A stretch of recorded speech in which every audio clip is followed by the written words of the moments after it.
নমস্কাৰ আজি 29 আগষ্ট অসমৰ লগতে ভাৰতৰ বিভিন্ন প্ৰান্তৰ পৰা ৰাতিপুৱাৰ 7টাকৈ গুৰুত্বপূৰ্ণ খবৰ আপোনালোকৰ বাবে লৈ আহিছো এই মুহূৰ্তত জনাই আছো এটা গুৰুত্বপূৰ্ণ খবৰ গ্ৰেপ্তাৰ হ'ব পাৰে মুখ্যমন্ত্ৰী ডক্টৰ হিমন্ত বিশ্ব শৰ্মা মুখ্যমন্ত্ৰী ডক্টৰ হিমন্ত বিশ্ব শৰ্মা গ্ৰেপ্তাৰ হোৱাৰ সম্ভাৱনা দিছপুৰ আৰক্ষীত ইতিমধ্যে এজাহাৰ দাখিল কৰা হৈছে দিছপুৰ আৰক্ষী থানাত ইতিমধ্যে হিমন্ত বিশ্ব শৰ্মাৰ বিৰুদ্ধে এজাহাৰ দাখিল কৰা হৈছে জনাই আছো এটা ডাঙৰ খবৰ গ্ৰেপ্তাৰ হ'ব পাৰে অসমৰ মুখ্যমন্ত্ৰী ডক্টৰ হিমন্ত বিশ্ব শৰ্মা মুখ্যমন্ত্ৰী ডক্টৰ হিমন্ত বিশ্ব শৰ্মাৰ বিৰুদ্ধে দিছপুৰ আৰক্ষী চকীত এজাহাৰ দাখিল কৰা হৈছে কোনে এজাহাৰ দাখিল কৰিছে সবিশেষ লৈ অহাৰ চেষ্টা কৰিছো অসমত যদি যিকোনো হিংসাত্মক পৰিস্থিতিৰ সৃষ্টি হয় তেন্তে জগৰীয়া হ'ব হিমন্ত বিশ্ব শৰ্মা এটা বিগ আপডেট জনোৱাৰ চেষ্টা কৰিছো অসমত শান্তি ব্যাঘাত জন্মোৱা পৰিস্থিতিৰ বাবে জগৰীয়া হ'ব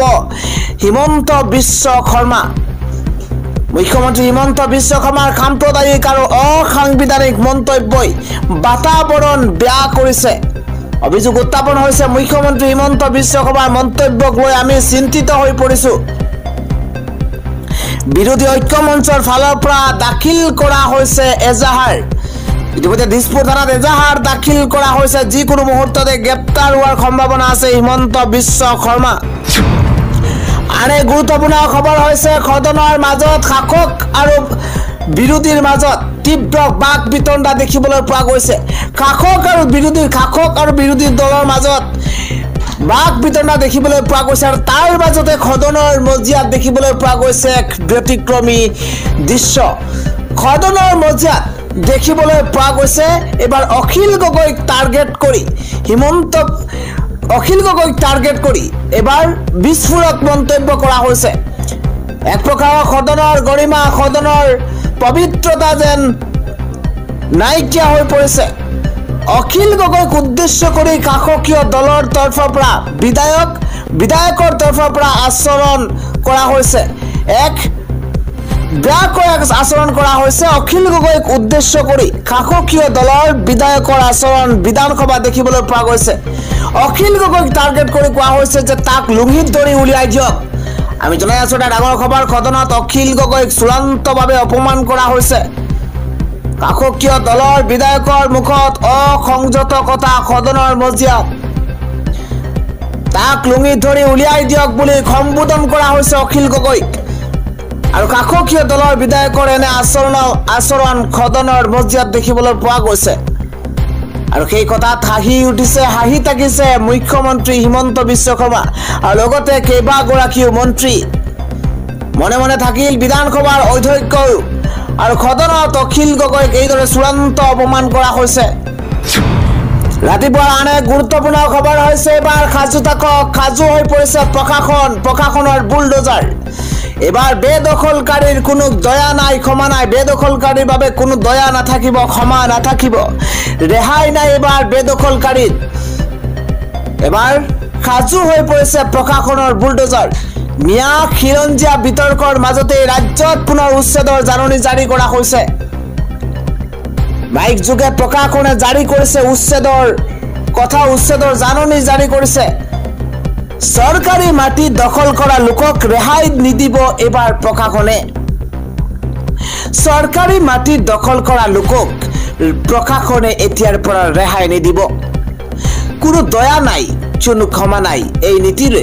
চলিব প্ৰশাসনৰ বুলডোজাৰ চৰকাৰী মাটিত অবৈধভাৱে ঘৰ খজা খেতি কৰা লোকলৈ এবাৰ শেষ সকিয়নি প্ৰদান কৰা হৈছে শীঘ্ৰেই ঘৰ খালী কৰাৰ নিৰ্দেশ দিছে প্ৰশাসনে সোণাপুৰ ৰাজচক্ৰৰ অন্তৰ্গত কেইবাটাও প্ৰান্তত চলিব প্ৰশাসনৰ বুলডোজাৰ মিয়া খিলঞ্জীয়া বিতৰ্কৰ মাজতেই এবাৰ উচ্ছেদৰ জাননী জাৰি কৰা হৈছে চৰকাৰী মাটিত যিসকল লোক আছে সেইসকলে চৰকাৰী ভূমি এৰিবই লাগিব নহলে প্ৰশাসনৰ চলিব বৃহৎ বুলডোজাৰ পৰৱৰ্তী ডাঙৰ খবৰটো হৈছে আজিৰ দিনটো উত্তাল হৈ পৰিছে স্মাৰ্ট মিটাৰক কেন্দ্ৰ কৰি প্ৰতিবাদ স্মাৰ্ট মিটাৰক কেন্দ্ৰ কৰি আজিৰ দিনটোত ৰাজ্যৰ বিভিন্ন প্ৰান্তত প্ৰতিবাদ সাব্যস্ত কৰা হৈছে উত্তেজিত জনতাই কয় যে এবাৰ স্মাৰ্ট মিটাৰ দলিয়াই দিব জনতাই দলিয়াইব এবাৰ স্মাৰ্ট মিটাৰ ৰাজ্যজুৰি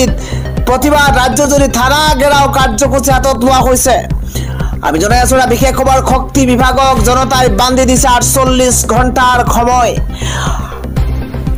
ৰাজ্যজুৰি সাব্যস্ত কৰা হৈছে থানা ঘেৰাও কাৰ্যসূচী। আৰু ঘৰৰ পৰা খুলি নিনিলে স্মাৰ্ট মিটাৰ যদি ঘৰৰ পৰা খুলি নিনিয়ে তেন্তে অফিচত নি দলিয়াই দিয়াৰ হুংকাৰ এবাৰ উত্তেজিত জনতাৰ। মুঠতে স্মাৰ্ট মিটাৰৰ কোনো প্ৰয়োজন নাই, পূৰ্বৰ মিটাৰ বাহাল ৰখাৰ আহ্বান জনাইছে জনতাই আৰু প্ৰতিবাদ কৰিছে স্মাৰ্ট মিটাৰ খুলিবৰ কাৰণে। আৰু যদিহে চৰকাৰে স্মাৰ্ট মিটাৰ নুখুলে তেন্তে নিজে নিজে স্মাৰ্ট মিটাৰ খুলি কাৰ্যালয়ত দলিয়াই দিয়াৰ হুংকাৰ দিছে উত্তেজিত লোকে। ঘৰৰ পৰা খুলি নিনিলে অফিচত দলিয়াই দিয়াৰ হুংকাৰ। পুৰণি মিটাৰ নলগালে এপিডিচিএলৰ কাৰ্যালয়ত ভাঙি দিয়াৰ হুংকাৰ দিছে উত্তেজিত লোকে। স্মাৰ্ট মিটাৰৰ বিৰুদ্ধে ৰাজ্যৰ কঁপাই গৈছে কংগ্ৰেছে। বুধবাৰে স্মাৰ্ট মিটাৰক কেন্দ্ৰ কৰি ৰাজ্যক কঁপাইছে কংগ্ৰেছে। মুঠতে বিভিন্ন প্ৰান্তত আজিৰ দিন পৰ্যন্ত প্ৰতিবাদ সাব্যস্ত কৰা হৈছে। পৰৱৰ্তী আন এক গুৰুত্বপূৰ্ণ খবৰ হৈছে এবাৰ মাছ বিতৰ্কক লৈ ৰাজ্য উত্তাল। এবাৰ মিয়া অধ্যুষিত অঞ্চলৰ পৰা অহা মাছ বিক্ৰী কৰিব নোৱাৰিব। ৰাজপথৰ পৰা উভতাই পঠোৱা হৈছে মাছ বেপাৰীক। আমি জনাই আছো এটা বিশেষ খবৰ, মিয়া অধ্যুষিত অঞ্চলৰ পৰা অহা মাছ বিক্ৰী কৰিব নোৱাৰিব। নগাঁৱৰ বৰ বজাৰত মাছ বিক্ৰীত নিষেধাজ্ঞা জাৰি কৰা হৈছে। উজনি অসমলৈ মাছ নপঠালে নগাঁৱতো মাছ বিক্ৰী কৰাত নিষেধাজ্ঞা আৰোপ কৰা হৈছে। নগাঁৱতো বিক্ৰী কৰিব নোৱাৰিব মাছ। যদিহে উজনি অসমলৈ মাছ নপঠায় তেন্তে নগাঁৱতো মাছ বিক্ৰী কৰিব নোৱাৰিব। নগাঁৱৰ বৰ বজাৰত লাচিত সেনাই এইদৰে অভিযান আৰম্ভ কৰিছে। লাচিত সেনাই অভিযান চলাইছে বৰ বজাৰত। ৰাজপথৰ পৰা উভতাই পঠাইছে মাছ বেপাৰীক। আৰু এইদৰে দেখিবলৈ পোৱা গৈছে মাছ বেপাৰীক উভতাই পঠোৱা হৈছে। নগৰ বৰ বজাৰত লাচিত সেনাই অভিযান অব্যাহত ৰাখিছে। স্মাৰ্ট মিটাৰৰ বিৰুদ্ধে শিৱসাগৰত কংগ্ৰেছৰ উত্তাল প্ৰতিবাদ। এইবাৰ নন্দিতা গাৰ্লুচাই পদত্যাগ কৰাৰ দাবীও জনাইছে কংগ্ৰেছে। অসমৰ বিদ্যুৎ বিভাগে স্মাৰ্ট মিটাৰ ব্যৱস্থাৰে গ্ৰাহকৰ পৰা অত্যাধিক বিদ্যুৎ মাচুল সংগ্ৰহ কৰি এক প্ৰকাৰৰ লুণ্ঠন চলোৱাৰ অভিযোগত আজি কংগ্ৰেছ দলে শিৱসাগৰ জিলাত প্ৰতিবাদী কাৰ্যসূচী গ্ৰহণ কৰিছে। অসমৰ বিভিন্ন প্ৰান্তৰ লগতে শিৱসাগৰ জিলা কংগ্ৰেছেও আজি বিদ্যুৎ বিভাগ তথা এপিডিচিএলৰ বিৰুদ্ধে তীব্ৰ প্ৰতিবাদ সাব্যস্ত কৰিছে। দুখীয়া ৰাইজৰ শোষণ কৰিবলৈ দিয়া নহ'ব, এই হুংকাৰ এইবাৰ কংগ্ৰেছৰ স্মাৰ্ট মিটাৰৰ বিৰুদ্ধে এপিডিচিএলৰ কাৰ্যালয় কঁপাইছে কংগ্ৰেছে। আমি এটা বিশেষ খবৰ জনোৱাৰ চেষ্টা কৰিছো। ৰাজ্য জোকাৰিছে স্মাৰ্ট মিটাৰ প্ৰতিবাদে। স্মাৰ্ট মিটাৰৰ দ্বাৰা অসমৰ দুখীয়া ৰাইজৰ তেজ কোহা বন্ধ কৰিবৰ বাবেই চৰকাৰক সকীয়াই দিছে কংগ্ৰেছে। আজি ৰাজ্যখনৰ কেইবাখনো জিলাৰ লগতে গুৱাহাটী মহানগৰ জিলাত স্মাৰ্ট মিটাৰৰ শোষণৰ বিৰুদ্ধে কংগ্ৰেছে তীব্ৰ প্ৰতিবাদী কাৰ্যসূচী ৰূপায়ণ কৰিছে। হাতে হাতে প্লেকাৰ্ড আৰু বেনাৰ লৈ কংগ্ৰেছ কৰ্মীসকলে স্মাৰ্ট মিটাৰ বন্ধ কৰক, অসমৰ ৰাইজৰ তেজ শোষণ কৰিবলগীয়া নহ'ব, কংগ্ৰেছে তেজ দিব কিন্তু স্মাৰ্ট মিটাৰ চলিবলৈ নিদিব। হিমন্ত বিশ্ব শৰ্মা মুৰ্দাবাদ আদি ধৰিৰে গুৱাহাটীৰ 6 মাইলত থকা এপিডিচিএলৰ কাৰ্যালয় ঘেৰাও কৰিছে।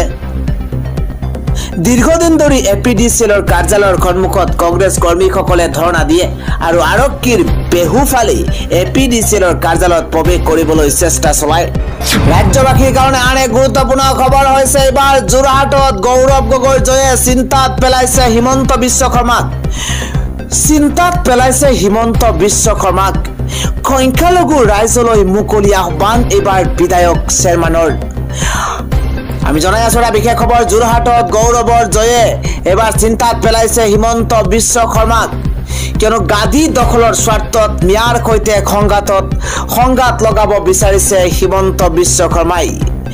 মন্তব্য কোনে কৰিছে আমি প্ৰতিটো তথ্য লৈ অহাৰ চেষ্টা কৰিছো। অসমীয়া মিয়া বুলি কৈ লেতেৰা ৰাজনীতি কৰিছে হিমন্ত বিশ্ব শৰ্মাৰ চৰকাৰখনে। লেতেৰা ৰাজনীতি কৰাৰ অভিযোগ উত্থাপন হৈছে। সংখ্যালঘু ৰাইজে উচতনিমূলক মন্তব্য নিদিব। সংখ্যালঘু ৰাইজলৈ মুকলি আহ্বান এইবাৰ বিধায়ক শ্বেৰমান আলীৰ। শ্বেৰমান আলীৰ তৰফৰ পৰা এইদৰে মন্তব্য কৰা হৈছে। সংখ্যালঘু ৰাইজে উচতনিমূলক মন্তব্য নিদিবলৈ আহ্বান শ্বেৰমানৰ। অসমীয়া মিয়া বুলি কৈ লেতেৰা ৰাজনীতি কৰিছে চৰকাৰে, এই মন্তব্য কৰিছে বিধায়ক শ্বেৰমান আলীয়ে।